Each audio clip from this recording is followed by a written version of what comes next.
Hora Puente, información en radio. Gotta get going, I can't stay here long, 'cause I'm tired of the way I've been pushed around. I'm gonna go back. Otra sangre derramada. Hay tanta sangre derramada, tanta, que sobra la H y su silencio, que se arrastra por la arena entre piedras, dejando su tibieza en las raíces, las de un lado y las del otro, hasta llegar al nuestro, que es ajeno, sin permiso de banderas, pero a la distancia justa del sofá y de la picada, transmitida en vivo y en directo. Sangre de los muertos en las cámaras de los vivos, que venden sus tickets por millones con acciones de conciencia al portador, que nos hablan de blancos y negros, cuando la sangre es toda roja, cuando el niño es todo niño, con sus sandalias nuevas hambrientas de horizonte, con la muerte vieja endureciéndole la mirada, con los viejos esperando otra parca, más amable con las arrugas y con los brazos.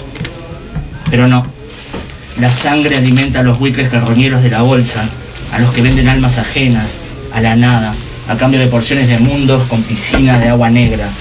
Y yo, y nosotros, acá, doliéndonos cómodamente el dolor ajeno, imaginando lo propio, sabiendo que el otro tiene las tripas y el esternón en el mismo sitio, que se enamora en los cruces de mirada, que putea al árbitro y se aburre de silencios. Yo, vos, nosotros, de este lado, harto de este ser humano, humano de adjetivo, solo de adjetivo, ajeno, distanciado de la piel que se eriza, de las manos que sostienen, de los abrazos que caminan. Tanta, tanta sangre derramada. Ay, tanta sangre derramada. Esto es un texto de Martín Alvarado, un joven poeta salteño, que publicó un único libro que se llama Golpe Artero. Y hoy, el programa Profe Pa' Que Vino, o este espacio Profe Pa' Que Vino, va por el lado de el mundo exterior, del contexto, y cómo ese contexto entra en el aula de alguna manera, o debería entrar o no entra en el aula. Bueno, buen día. Buenos días. Buen día. Estamos acá, está Andrés Bonet, está Mariela, está Verónica Escandolio, está un invitado especial hoy, hincha de Racing y como segunda profesión docente, Nicolás, y quien les habla, otra vez me gusta decir quién les habla.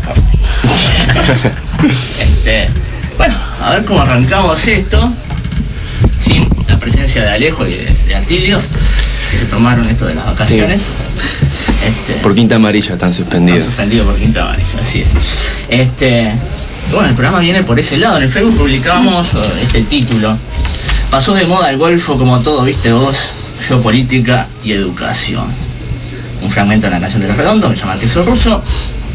Y este tema surgió, o esta idea surgió de Nicolás por allá, por las cabañas de Fenapes, al lado de la estufa y con alguna cosita. Maní. Ahí va, maní, nada más que.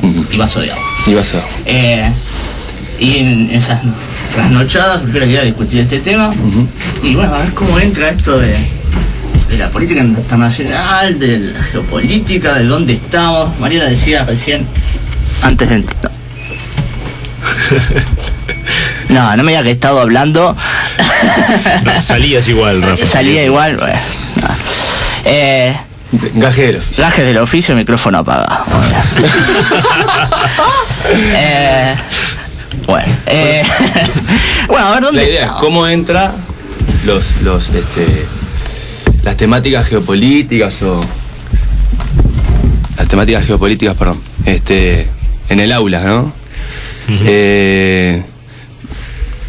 Es un tema bastante escabroso porque digamos que en ese sentido, si nos ponemos a analizar los programas, por ejemplo, en el caso mío, los programas de geografía, en realidad son como bastante rígidos a esa cuestión, y las cuestiones de índole geopolítica son muy dinámicas, ¿no? Entonces a veces los programas quedan hasta desactualizados, y de la forma en que entran al aula muchas veces tiene que ver con la propia inquietud que tiene el estudiante muchas veces, ¿no?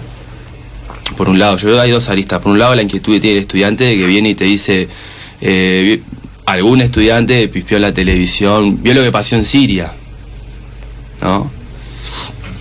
Y ahí está la otra parte, que es el docente. Bueno, a ver, ¿cómo hacemos para tomar esa inquietud del alumno y transformarla en conocimiento, ¿no? En algo, ¿no?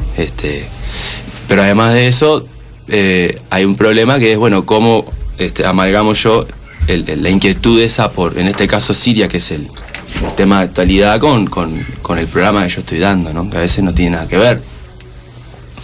Y bueno, eso es todo un desafío.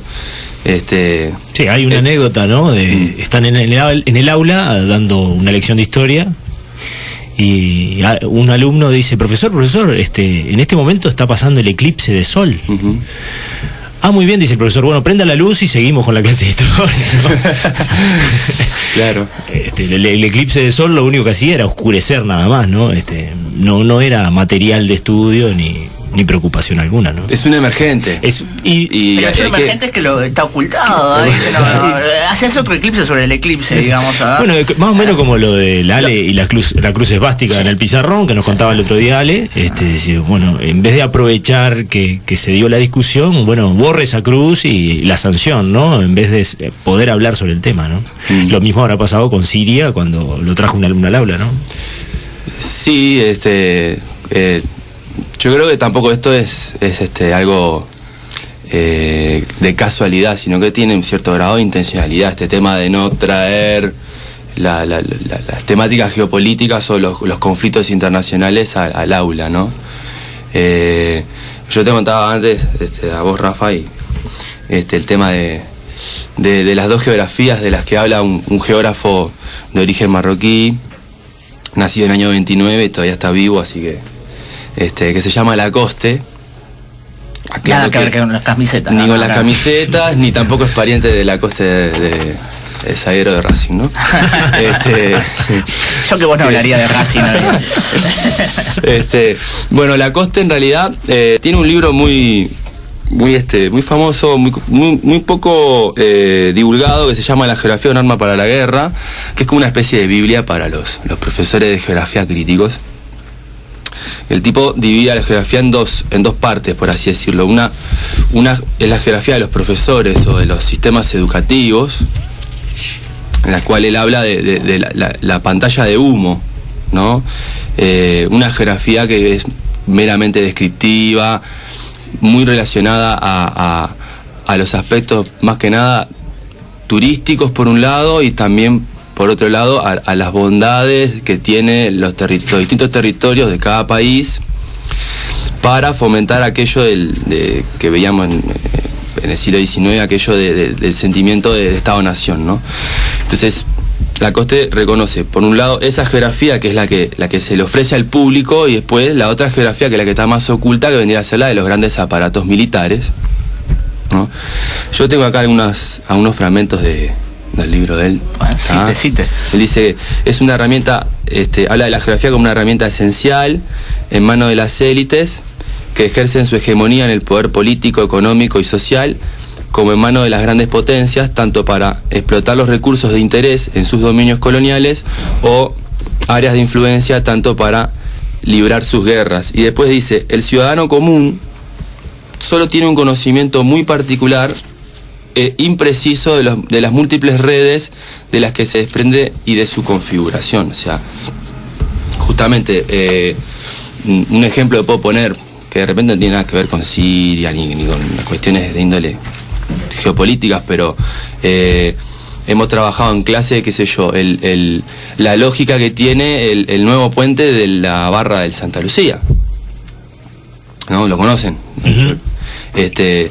De los cuales hay un proyecto que va a ser circular y... No, pero ese es el de... No, ese no es no. Ese es el de Garzón. Sí. El puente nuevo, que ya está funcionando hace unos años. Ah, está, el nuevo. Teníamos el puente viejo de la barra, que quedó como una especie de corredor local, y el otro que es mucho más grande, mucho más amplio, que parece una especie de corredor departamental, porque permite unir con más fluidez Montevideo con San José, pero esa no es la lógica. Según Lacoste, el ciudadano común solo tiene un conocimiento muy particular. Bueno, mira el puente nuevo y ¿qué dice? Este puente tiene una lógica departamental, ¿no? Obviamente el otro puente quedó viejo, quedó chico, quedó obsoleto para las nuevas técnicas de transporte, pero sin embargo el puente de la Barra de Santa Lucía persigue una lógica regional, porque hay una serie de proyectos que, de llevarse a cabo, vincularían todo el eje del sur de Uruguay, el sudeste de Brasil, Buenos Aires, el centro de Argentina y el centro de Chile. Plan IRSA. El famoso Plan IRSA.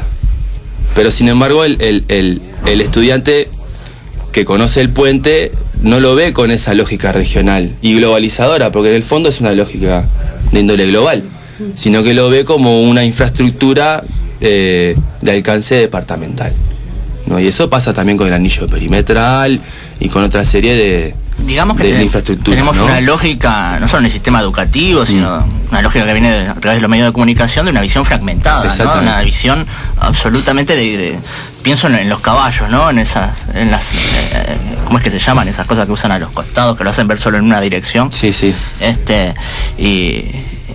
Y enfocar hacia determinadas cosas y no ver otras, ¿no? Estamos dirigidos a focalizar en pequeños puntos y no ver el marco, el contexto que rodea todas esas cosas, porque no nos dejan verlo tampoco, ¿no? Muchas veces, ¿no? Y lo peor de los medios uruguayos, vamos a hablar de los medios masivos, ¿no? Lo que consume la gente, los canales privados sobre todo, y también porque el Canal 5, que capaz que últimamente ha mutado un poco porque han contratado gente que dan como visiones mucho más mucho más explicativas, no más profundas, pero consumen enlatados de enlatados. O sea, yo prendo el informativo, ¿no? Y Bashar el-Assad, el presidente sirio, dijo esto y esto. Pero eso fue un resumen hecho por la BBC, que a su vez la BBC lo sacó del canal, no sé, Al Jazeera, ¿no? No sé cuáles son los canales de Siria, ¿no? O sea que nosotros estamos consumiendo un vómito de un vómito. Valga la metáfora. Un resumen de un resumen, ¿no? Y eso es lo que llega al aula. Una mera noticia que en realidad ya está súper digerida y es una mala información, aparte, ni siquiera es información, es una mala información, ¿no? Sí, como la comunicación entre los vecinos de barrio. Me dijo fulanito de tal que es tal cosa. El teléfono descompuesto, ¿no? Ahí está. Y bueno, hoy que vivimos en la sociedad de la información y que nuestros estudiantes tienen acceso a múltiples formas, ¿no?, o herramientas para obtener esa información, entre ellas el famoso Plan Ceibal, eso es como una especie de arma de doble filo, porque estamos teniendo estudiantes que en realidad manejan mucha información y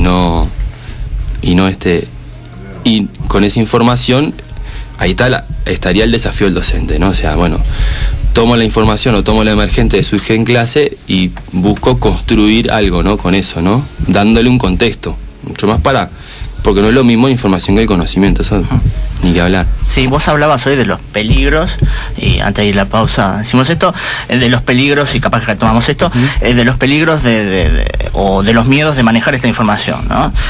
Tenemos miedo porque no los manejamos completamente, no tenemos la suficiente información, o tenemos miedo de violar programas, de saltarnos de lo conocido, y tenemos miedo quizás de una espada de Damocles que está por ahí, de algo que no sabemos explicar muy bien a veces qué es, que la laicidad, como una amenaza, ¿no? Bueno, después del corte venimos con esto y hacemos hablar a Mariela y a Verónica. Puente FM,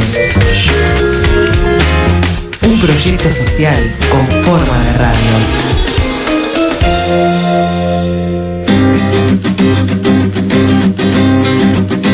Me podría haber tocado a mí.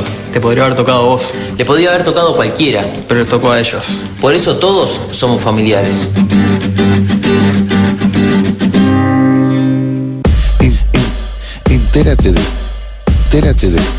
Entérate de todo lo que pasó, pasa y pasará en la zona oeste leyendo El Tejano. Noticias, entrevistas, notas y recomendaciones en el periódico mensual con más de 2 décadas en la zona. El Tejano es el periódico, es la teja y quien vive en ella. Periódicoeltejano@gmail.com. Soy Rosana Tadei y estoy en contra de bajar la edad de imputabilidad. Hola, soy Liliana Brasistas, activista feminista y defensora de los derechos humanos, y estoy en contra de bajar la edad de imputabilidad. Soy Maya Castro y estoy en contra de la baja de la edad de imputabilidad. El Puente FM también apoya el no a la baja. Unimos fronteras ideológicas y sociales. Damos paso sobre el mar de la tolerancia en el camino de la comunicación comunitaria. Somos el Puente 103.3 FM. Cruzando caminos.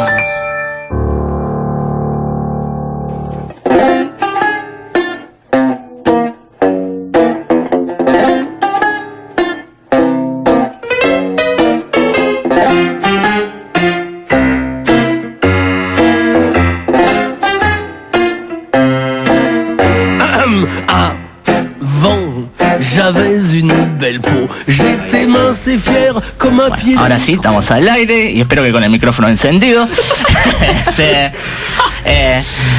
Acá Verónica Escandolio nos recuerda que siempre hay una sección de actualidades, de dónde estamos hoy, que yo nunca sé dónde estamos hoy. Lo decís así, parece que nos hubiéramos olvidado de esa sección. Sí, es que es la sección que está lejos, es la que se carga lejos y a veces es Atilio y que no están hoy, que no están de vacaciones como dijimos, Alejo está en el Congreso de Matemáticas y Atilio está tomando examen en la UTU, tomando examen, aunque usted no lo crea, en un día de supuesto sueto. O por lo menos eso nos dijeron a nosotros, o por lo menos eso nos dijeron a nosotros y capaz que están tirados en alguna playa de Cancún. Bueno, por Alejo que no está, paso yo la información. ¿En qué estamos? Desde ADES Montevideo, miércoles 25, paro parcial general del PIT-CNT de 11 a terminar la jornada. Y en cuanto a los gremios de la enseñanza, FENAPE, SAFUTU, FUM, ADEMU, todos, ATES, todos los gremios que nuclean a la enseñanza paran 24. ¿SINTEP también, privado? SINTEP para a partir de las 11 y depende de cada núcleo. O sea, por ejemplo, donde yo trabajo para 24 horas, pero depende de cada núcleo. ¿Por qué será? En cuanto a ADES Montevideo, tenemos una asamblea el 25, paro del 25. Hay movilización. Eso las páginas del PIT-CNT lo darán. Movilización por 18 de julio, concentración en 18 y Ejido. Estamos sacando unas piernas este año. Movilización tras otra. A las 11, bueno, en el caso de ADES Montevideo, asamblea a partir de las 3 de la tarde en el gimnasio del Liceo Yaba, que se entra por Guayabo. Cerquita de casa. Ahí fue como un problema conseguir el local porque muchos locales sindicales seguían de paro y bueno, logramos el gimnasio del IABA, que se entra por otro lado, no se entra por el liceo porque estamos de paro también, entonces se consiguió el liceo, ese gimnasio con el orden del día que es elección de horas, hay que discutir ese documento y tomar postura, el documento que hablaron el programa anterior, también hay que tomar postura desde ADES Montevideo y la marcha del conflicto. Eso es el orden del día para la asamblea de ADES Montevideo. Bien, era eso lo que iba a hablar. Muchas gracias. Vos dijiste que ibas a cebar mate también, cosa que no estás haciendo. Desastre, Nico hablaba hoy de un tema interesante también, que es el tema de las tecnologías. Yo traje algo para no ser menos que André, traje algo de un filósofo francés que se llama Alain Touraine. No, Alain Badiou. Alain Delon, sí, podría ser Alain Delon, pero en este caso es Badiou. Dice algo, él tiene un concepto, dice que vivimos en una época de materialismo democrático, donde al parecer la democracia pasa por la ilusión que generan los objetos materiales. Yo alcanzo determinados objetos, poseo determinados objetos y tengo la ilusión de que soy igual a otro. Y dice con respecto a la tecnología, es la realización de una ideología que existía antes. Creo que es la ideología la que crea la tecnología y no al revés. Esta falsa concepción de igualdad es muy antigua. La desigualdad actual considera de forma abstracta que los diferentes individuos son iguales. Se pretende creer que los individuos tienen a su alcance el mismo sistema de posibilidades. La gente no tiene la misma realidad, pero se argumenta que cuenta con las mismas posibilidades. Y esto me hace acordar a una filósofa que habló hace poco y que Nico me lo recordó, la millonaria Leticia Darenberg, que está siendo muy citada en este programa, donde dice que exactamente esto, ¿no? Todos tenemos la misma posibilidad de ser millonarios. No es pobre el que quiere. No sé qué piensa usted con él, que ha estado muy callado. Es un viejo concepto también. Sí. Es un viejo concepto. Es un poco el self-made man norteamericano, pero aplicado a otras realidades. Lo que pasa es que también es bastante maquiavélico eso, ¿no? Mantenemos un sistema de desigualdades, de inequidades, pero siempre hay que dejar una lucecita como una esperanza de poder llegar a ser, ¿no? Y eso es lo que alimenta también esa lucha encarnizada por llegar a ese lugar, así sea pisoteando alguna cabeza, ¿no? Y es un concepto bastante común en nuestras sociedades occidentales, y que a veces a veces se da de frente con algunas comunidades de pueblos originarios en nuestra América Latina. Lo que pasa es que en Uruguay no quedaron pueblos originarios. Se han encargado de limpiar de este flagelo ciertos connotadas personalidades de nuestra historia. Sí, algún señor que tiene algún monumento por ahí. Y que por supuesto que poseen nombres de calles, monumentos, plazas, avenidas. Y uno cuando viaja un poquito, porque no hemos viajado mucho, pero viaja un poquito por América Latina y se da cuenta de que hay otras cosmovisiones, otras formas de ver la realidad, la vida, ya que hablamos de geografía, de cuál es el concepto de los límites, los territorios, el valor de la tierra, y uno se da cuenta que uno es bastante menos latinoamericano que el resto de los países, ¿no? Y capaz que nos deberíamos bañar un poquito de esa cultura y darnos cuenta para revalorar lo que tenemos y de tener también esta visión más global, ¿no?, de la cosa. Ya decía el cuarteto, no somos latinos en una canción. No me jodan más. No me jodan más, no somos latinos, tengo más en común con un rumano que con un cholo boliviano. Sí. Exacto. Un filósofo sueco que un indio guatemalteco. Un indio guatemalteco. ¿Y cómo entra en la actualidad? ¿Cómo la hacemos entrar? Yo le preguntaría a Mariela, por ejemplo, ¿qué visión tiene de la... No, a ver, no para mandarla a la guerra, ¿no? Sino, hablando de guerras. Pero que nosotros siempre le pedimos a ella que sea un poco la visión del estudiante. La visión del estudiante, y que sea crítica nomás, de frente, sobre lo que nosotros hacemos en el aula, porque ella es la que está del otro lado y ve las cosas desde ahí, desde el pupitre, la visión desde el pupitre, y cómo nos ve a nosotros hablando de geografía. Si capaz que no se debería llamarse así la materia, ¿no? Muy buena la propuesta tuya, ¿eh? Sí. Yo creo que se tendría que llamar de otra manera. Pero bueno, hay tantas cosas que deberían llamarse de otra manera. Pero no solo en la geografía, ¿no? ¿Cuántas veces has tenido oportunidad en un salón de clase de que se hable de alguna cuestión de contexto, de lo que rodea, de actualidad? Bueno, pasó una guerra en tal lado, hay un tema de actualidad, y a vos querés saber de eso. Y ¿has tenido la oportunidad o has preguntado?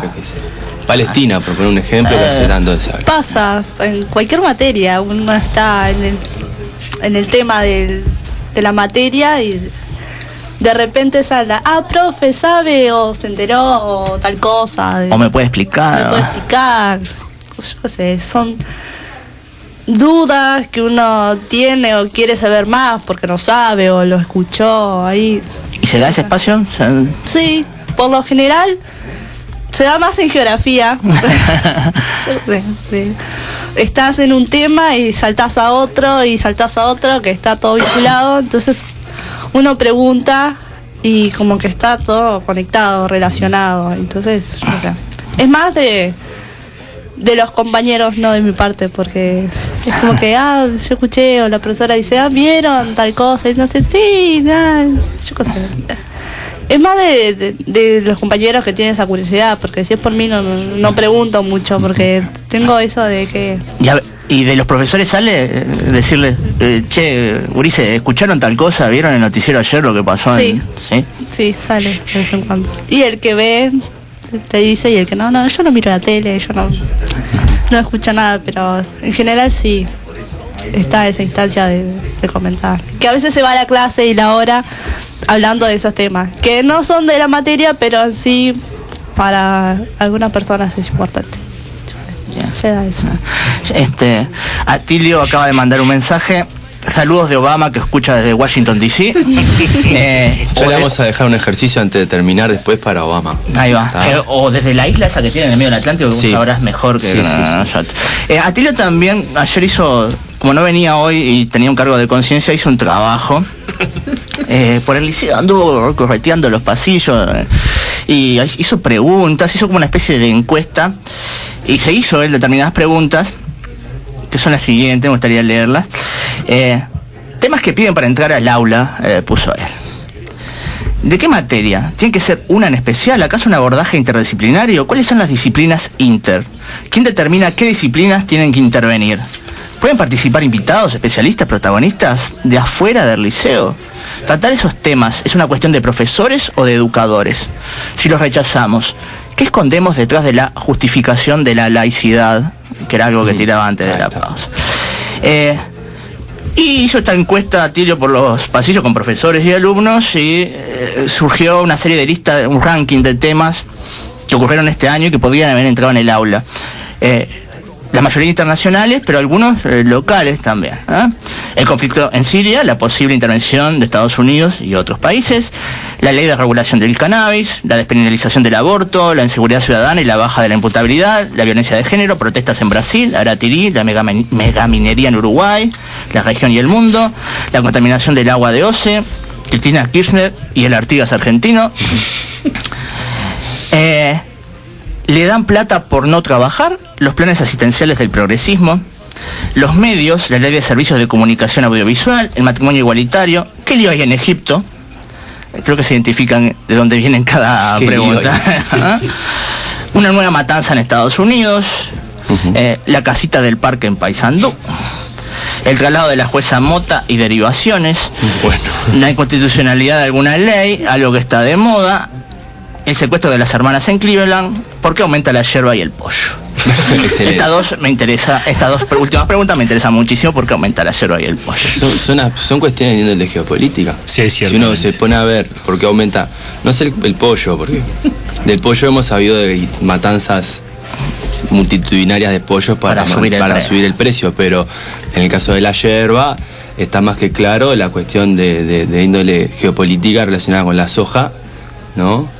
Los cultivos de soja en todo lo que es la Cuenca del Plata y el abastecimiento de la Cuenca del Plata para el mundo de un producto que sirve como agrocombustible y además como ración para animales y otros usos, ¿no? Es muy bueno responderles esto, utilizar esto como ejemplo, lo de la yerba, para cuando nos preguntan, ¿y esto para qué me sirve? Claro. ¿Esta materia para qué me sirve? Se sirve hasta para ir a comprar un kilo de hierro, para entender por qué estás pagando ese disparate de precio por un kilo de hierro. No sé si estamos por terminar, pero ¿sí? Por otro lado, cuando vos preguntás para qué me sirve, ¿no? ¿Para qué me sirve pintar un mapa? Bueno, yo le voy a proponer un ejercicio. Si me dejan. Dale. Está cortito. Propone. Tomen un planiferio político y agarran un flúor o lo que sea y pinten los siguientes países. Lo vamos a hacer con la compañera acá en el ejercicio. Vamos a hacerlo con Verónica, porque Verónica también me pidió para hacerlo. Mira, identifiquen Túnez. Y ustedes me dicen de qué le llama la atención, ¿está? Túnez, Egipto, Libia, Palestina, ni que hablar, Irak, Irán, Siria, ¿está? Irak, Irán, Siria, Afganistán y Pakistán. Los pintan todos esos y me dicen qué les puede quedar. Yo maestra. Les queda un corredor de acceso desde el mar Mediterráneo hasta la India y China, que son los dos países más poblados del mundo, son las fábricas de plusvalor del mundo, ¿no? ¿Está? ¿O casualidad los países donde Estados Unidos ha intervenido o quiere intervenir? O casualidad los países donde Estados Unidos ha Para tenido vos, Obama. conflictos puntuales, ¿no? Pero aparte son conflictos puntuales con cada uno de ellos en todo este tiempo, y hay otros 2 países que estarían en la chacota ahora, hay Argelia, que también está al oeste de Túnez. Marruecos no, porque tiene una dictadura como hace no sé cuántos años y es muy aliada a Estados Unidos, entonces no hay problema, ¿tá? Pero todo eso es un corredor que también se lo conoce como la Ruta de la Seda, que lo hizo Marco Polo, y coincide con la zona donde hay mayor cantidad de hidrocarburos y la zona de acceso a las zonas más pobladas, justamente las áreas más pobladas del mundo donde hay mayor producción de plusvalor. Nos llama la atención eso. Okay. Ese ejercicio lo ponemos en clase y la idea no es pintar mapas y memorizar como se hacía en la geografía clásica de los profesores. Si pinten de verde la selva. Ahí está, aprobado. Sino que pinten, pero además razonen. Bueno, ¿qué es lo que ven acá?